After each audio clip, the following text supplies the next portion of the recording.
Dear students, आज के इस लेक्चर में हम 12वीं क्लास का गणित का 9वां अध्याय अवकल समीकरण की विविध प्रश्नावली के प्रश्न 14 से 18 तक हल करेंगे। डियर स्टूडेंट्स, यदि आपको ये वीडियो पसंद आए तो प्लीज अपने दोस्तों के साथ इसे शेयर कीजिए, लाइक कीजिए। यदि आप इस चैनल पे नए हैं या आपने अभी तक इस चैनल को सब्सक्राइब नहीं किया है तो प्लीज इस चैनल को सब्सक्राइब कर लें और बेल आइकॉन भी साथ में दबा लें ताकि आने वाले वीडियोस के नोटिफिकेशन आप तक पहुंचते रहें। तो आज के लेक्चर की शुरुआत हम प्रश्न नंबर 14 से कर रहे हैं कि अवकल समीकरण x प्लस 1 dy बटे dx बराबर 2 e power minus y minus 1 का एक विशिष्ट हल ज्ञात कीजिए। यहाँ में दिया हुआ है y बराबर 0 यदि x बराबर 0 है तो यहाँ हमें दे रखा है x plus 1 into d y बटे डी एक्स बराबर 2 e पावर माइनस y और माइनस में 1। ये हमें एक अवकल समीकरण दे रखी है। सबसे पहले इस अवकल समीकरण का व्यापक हल ज्ञात करेंगे और फिर ये कंडीशन रख देंगे तो हमारे पास विशिष्ट हल आ जाएगा। यहाँ अब देखो किस टाइप का ये बन रहा है अवकल समीकरण। यहाँ x की टर्म्स अलग हो सकती है, y की टर्म्स अलग हो सकती है। तो ये हो जाएगा dy बटे 2 e power minus y minus 1 और dx को इधर ले आओ, ये x प्लस 1 हो जाएगा। y की टर्म्स एक तरफ आ गई, x की टर्म्स दूसरी तरफ आई। अब e पावर y से ऊपर गुणा कर दो, e पावर y से नीचे गुणा कर लो इसको। तो ऊपर गुणा करेंगे तो e पावर y dy हो जाएगा, नीचे 2 e power minus y into e power y, ये कट के 1 हो जाएगा, 2 गुणा 1 2 माइनस यहाँ करोगे तो e पावर y। तो ये e पावर y से ऊपर गुणा कर लिया, e पावर y से नीचे कर लिया, ये dx बटे x प्लस 1 आया। अब दोनों तरफ समाकलन कर लेंगे। दोनों तरफ समाकलन करने पर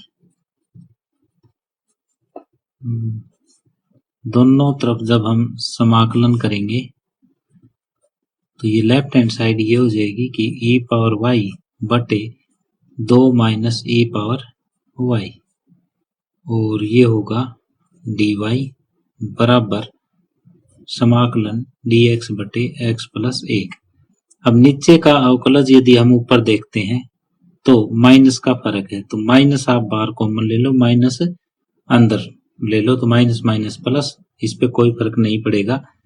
माइनस से हमने बाहर गुणा कर दी, माइनस से अंदर गुणा कर दी, 2 minus e power y dy बराबर dx बटे x प्लस 1। हम ये फॉर्म बनाना चाहते हैं, ऊपर डैश नीचे fx हो, इसका समाकलन करना है तो log ऑफ fx हो जाता है। तो ये फार्मूला हम यहाँ पे लगाना चाह रहे हैं। तो नीचे का अवकलज ऊपर है तो ये minus log 2 minus e power y हो जाएगा और बराबर log x प्लस 1, और हमें आगे कोई कांस्टेंट लेना है, यहाँ पे भी log हो यहाँ पे भी log हो तो ये log c आ जाता है। अब हमें पता है कि माइनस log x है वो log 1 बटे x होता है, तो ये फार्मूला हम यहाँ पे लगाने वाले हैं। तो ये हो जाएगा log 1 बटे 2 माइनस e की पावर y बराबर ये log m plus log n, log m गुणा n हो जाता है, तो log m है x प्लस 1 और n है c। तो अब log से log हटा दो आप, तो ये हो जाएगा 1 बटे 2 माइनस e की पावर y बराबर c गुणा x प्लस 1। ये हमारे पास व्यापक हल आया, इसको समीकरण 1 का नाम हम दे देंगे। अब कंडीशन ये दे रखी है कि x बराबर 0 y बराबर 0, तो यहाँ पे x बराबर 0 और y बराबर 0 रखेंगे तो ये आएगा 1 बटे 2 माइनस e की पावर 0 बराबर c गुणा 0 प्लस 1। तो ये 2 माइनस 1 बराबर c का मान 1 आया। अब c का मान हम समीकरण 1 में रखेंगे। c का मान समीकरण 1 में रखने पर, जब c का मान समीकरण 1 में हम रखेंगे तो ये आ जाएगा 1 बटे 2 माइनस e पावर y बराबर 1 गुणा x प्लस 1। ये अभिष्ट विशिष्ट हल हो जाएगा कि 1/2 माइनस ई पावर वाई बराबर एक्स प्लस 1 अभिष्ट विशिष्ट हल है। यहाँ पे स्टार्टिंग में हमें जो क्वेश्चन दिया हुआ था उसमें हमने x की टर्म अलग कर ली, y की टर्म अलग कर ली, फिर ऊपर नीचे e पावर y से हमने गुणा कर दिया, फिर दोनों तरफ समाकलन किया।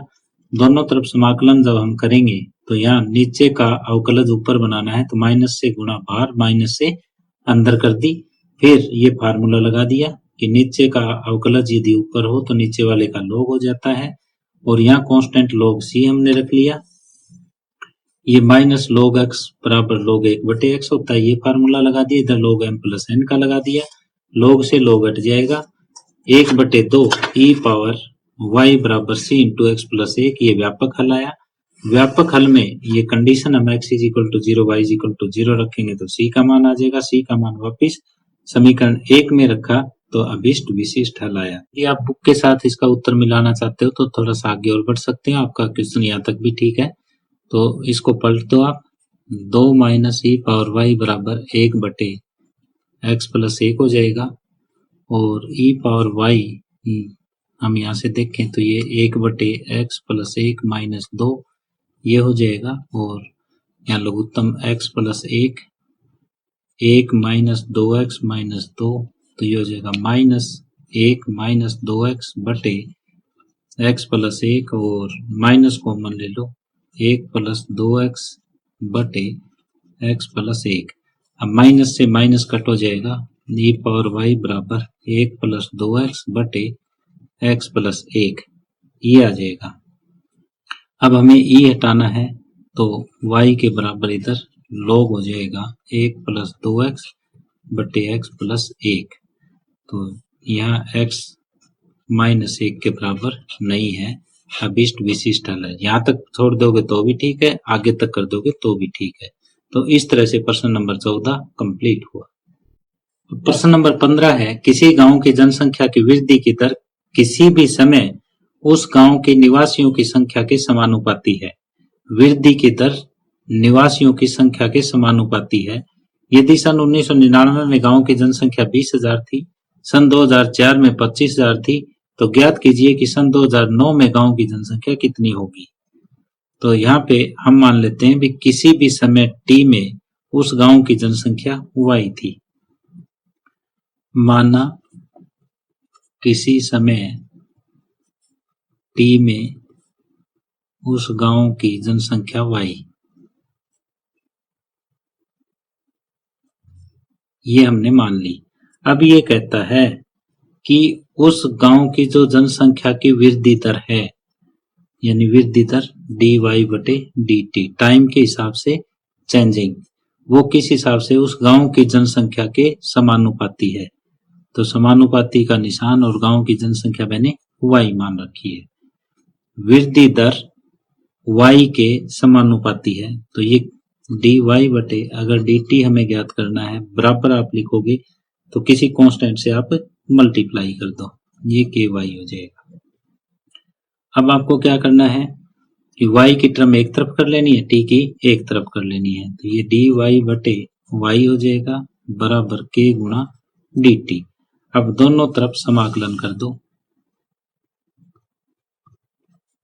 दोनों तरफ समाकलन करने पर जब दोनों तरफ हम समाकलन करेंगे तो ये तो log y बराबर और ये kt प्लस में c ये आ जाएगा। इसको हम समीकरण 1 मान लेते हैं। अब ये कहता है कि 1999 में उस गांव की जनसंख्या 20,000 थी। 1999 में उस गांव की जनसंख्या जो थी वो 20,000 थी। तो हम मान लेते हैं कि यदि t के बराबर 0 है, 1999 को हम t बराबर 0 लेते हैं तो उस समय y बराबर 20,000 है। तो ये कंडीशन एक हम यहाँ पे लगा देते हैं, तो ये हो जाएगा log 20,000 बराबर k गुणा 0 प्लस में c का मान, इसको समीकरण 2 लिख दो। अब दोबारा फिर ये क्या कहता है, दोबारा ये कहता है कि 2004 में y जो है वो कितना था, 25,000। तो इस समय t कितना हो गया, 1999 से 2004 तक 5 साल हो गए। जब t आपका 5 है तो y के बराबर 25,000 है, ये लिखना है। और log ये 25,000 बराबर t की जगह 5, ये 5 के प्लस में c, ये आया। इसको मैं समीकरण 3 ले लेता हूं। ये तो 0 है, c का मान log 20,000 वो यहाँ पे रख दो समीकरण 2 व 3 से। समीकरण 2 व 3 से तो ये हो जाएगा, यहाँ पे log 25,000 बराबर 5 के प्लस में ये c का मान log 20,000 रख दिया यहाँ पे। तो इसको log 20,000 को इधर ले आओ, log 25,000 माइनस log 20,000 बराबर 5 के। तो log 25,000 minus log 20,000, log m minus log n, तो ये हो जाएगा log m बटे n, 25,000 बटे 20,000 बराबर 5 के, ये आया। अब ये 5 चौके 20, 5 5 25, log 5 बटे 4 बराबर 5 के। यहाँ से k का मान आ जाएगा, k का मान आ गया 1 बटे 5 log 5 बटे 4। यहाँ से हमने k का मान ज्ञात कर लिया। अब हमें जनसंख्या बतानी है कि 2009 में कितनी हो जाएगी, यानी y का मान कितना हो जाएगा 2009 में। यदि 99 को आप 1999 को t बराबर 0 लेते हो तो 2009 तक कितने साल हो जाएंगे, 10। तो यहाँ t तो हो गया 10, k का मान आपने ज्ञात कर रखा है, c का मान भी हमने ज्ञात कर रखा है log 20,000। तो ये c का मान, t का मान और k का मान समीकरण 1 में रखने पर, c, t तथा k का मान समीकरण 1 में रखने पर जब हम रखेंगे ये, तो समीकरण 1 देखो क्या है, समीकरण 1 है log y बराबर k t प्लस में c। तो हमें y का मान तो ज्ञात करना है, तो log y as it is रह जाएगा, log y बराबर k का मान 1 बटे 5 log 5 बटे 4 और t का मान है वो 10 गुणा में 10, ये ऐसे है। और प्लस में c हमारे पास हमने ज्ञात कर रखा है कि log 20,000 है। तो log y के बराबर ये 5 एकम 5, 5 दूना 10, log ये 2 log 5 बटे 4 है और प्लस में log 20,000। तो ये log y के बराबर ये 2 ऊपर चला जाएगा, log 5 बटे 4 का वर्ग प्लस में log 20,000।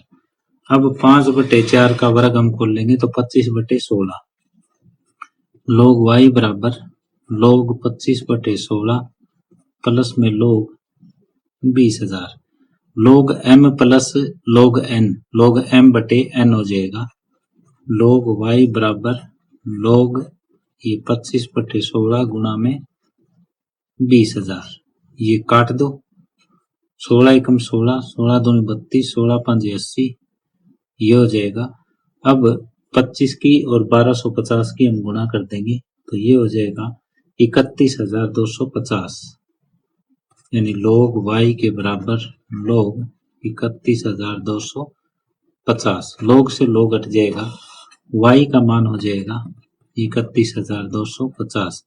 इसलिए सन 2009 में उस गांव की जनसंख्या 31,250 होगी। तो इस तरह से प्रश्न नंबर 15 कंप्लीट हुआ। तो प्रश्न नंबर 15 में ये एक बार मैं रिपीट कर देता हूँ, ये आपके लिए नया है। तो यहाँ पे हमें क्या क्या दिया हुआ था पहले तो वो देखो। तो ये है, किसी गांव की जनसंख्या की वृद्धि की दर किसी समय उस गांव के निवासियों की संख्या के समानुपाती है। तो पहले तो इस लाइन का अर्थ हमें समझना था। तो हमने कोई समय t मान लिया था, और उस समय उस गांव की जनसंख्या वो y मान ली। अब जो जनसंख्या में चेंजिंग है उसको dy/dt बोलते हैं और किसके समानुपाती है? y के समानुपाती। बराबर करना हो तो k से गुना। अब दोनों तरफ हमने जो है वो y की टर्म एक तरफ कर ली और t की टर्म दूसरी तरफ कर ली, फिर दोनों तरफ समाकलन किया। ये समाकलन करने के बाद व्यापक हल हमारे पास आ गया। अब जो कंडीशन पहली दे रखी थी कि 1999 में जनसंख्या 20,000, तो मान लिया कि उस समय t 0 है तो y 20,000, तो t 0 y 20,000 हमने यहाँ पे रख दिया। फिर दूसरी कंडीशन 2004 में 25,000 थी, तो t 5 हो गया इस टाइम, 99 में 0, 2000 में 1, 2002 में 3 में 4 में, इस तरह से 5 और y का मान 25,000। फिर समीकरण 2 और 3 को हमने सोल्व किया तो k का मान आ जाएगा। c का मान हमने पहले ज्ञात कर रखा है, अब 2009 में हमें ज्ञात करना है तो t 10 आया। c पहले ज्ञात कर रखा है, k का हमने ज्ञात कर लिया। ये तीनों मान हमने समीकरण 1 में रख दिए तो हमारे पास y का मान आ जाएगा जो कि उस गांव की सन 2009 की जनसंख्या है। तो इस तरह से प्रश्न नंबर 15 कंप्लीट हुआ। प्रश्न नंबर 16 है अवकल समीकरण y dx minus x dy बटे y बराबर 0 का व्यापक हल ज्ञात कीजिए। तो इनमें से बताना है कि भाग ए आपका उत्तर है, बी है, सी है या डी है। तो अब हमें क्या करना है, तो अब हम देखते हैं कि दिया गया अवकल समीकरण क्या है। दिया गया अवकल समीकरण ये है y into d x minus x d y बटे y बराबर 0। अलग अलग बटे करो, y dx बटे y और माइनस x बटे y dy बराबर 0। तो इसको उधर भेज लो, ये y से y कट जाएगा, dx बराबर x बटे y dy। अब x के टर्म्स अलग कर लो, y की टर्म्स अलग कर लो, तो ये हो जाएगा dx बटे x बराबर dy बटे y। अब दोनों तरफ समाकलन करो, दोनों तरफ समाकलन करने पर जब दोनों तरफ हम समाकलन करेंगे तो ये हो जाएगा dx बटे x बराबर dy बटे y। अब ये समाकलन हम करेंगे तो ये 1 बटे x का log x और 1 बटे y का log y और प्लस में हम लिख देते हैं log c। कोई भी कांस्टेंट हमें लिखना है, जब log log हो तो log में ही हम कांस्टेंट लिखते हैं। तो ये हो जाएगा log x minus log y बराबर log c।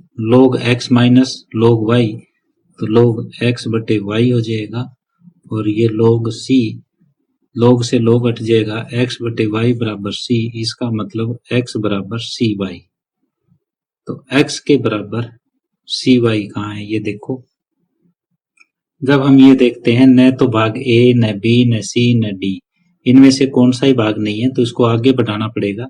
इस c को हम नीचे ले आएंगे तो ये हो जाएगा y के बराबर x बटे c और 1 बटे c को आप नया कांस्टेंट लिख सकते हो, जैसे इसको हमने c1 दे दिया पहले, तो 1 बटे c1 को c दे लो तो y is equal to cx, जहां क्या है c1 बराबर c है।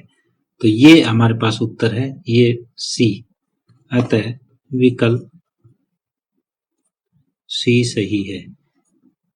यदि यहाँ पे हमारे पास उत्तर x is equal to cy होता तो हम यहीं तक छोड़ देते, लेकिन चारों ऑप्शन में कहीं पे भी नहीं है x is equal to cy, तो c1 को हम नीचे लेके आएंगे और y के बराबर cx, ये इस टाइप से हम हल ज्ञात करेंगे तो ये c विकल्प में है। तो इस तरह से प्रश्न नंबर 16 कंप्लीट हुआ। अब प्रश्न नंबर 17 है dx बटे dy प्लस में p1x बराबर q1 रूप वाले अवकल समीकरण का व्यापक हल निम्नलिखित में से कौन सा है। तो ये देखो, पहले तो इस टाइप का इंटीग्रेटिंग फैक्टर, ये क्या होता है, integrating factor e power p dy होता है, पहली कंडीशन तो ये। अब ये इंटीग्रेटिंग फैक्टर हम ज्ञात कर लेंगे, फिर इसका व्यापक हल का फार्मूला, व्यापक हल के लिए हम ये लिखते हैं, व्यापक हल के लिए कि x इंटू इंटीग्रेटिंग फैक्टर बराबर Q1 गुणा इंटीग्रेटिंग फैक्टर dy प्लस सी। अब इंटीग्रेटिंग फैक्टर है वो e पावर P1 dy। ये x इंटू से शुरू होता है तो ये देखो पहले दो तो नहीं होंगे, ठीक है। फिर x into integrating factor e power P1 dy, तो e पावर P1 dx है यहाँ, तो d भी नहीं हो सकता, तो e पावर P1 dy बराबर q into e power P1 dy और dy के साथ प्लस में c। तो उत्तर हमारे पास क्या आ जाएगा, सही विकल्प सी है। ये आपको फार्मूला याद है तो आप सही विकल्प चुन पाओगे, अदरवाइज नहीं चुन पाओगे। सही विकल्प सी है। तो इस तरह से प्रश्न नंबर 17 कंप्लीट हुआ।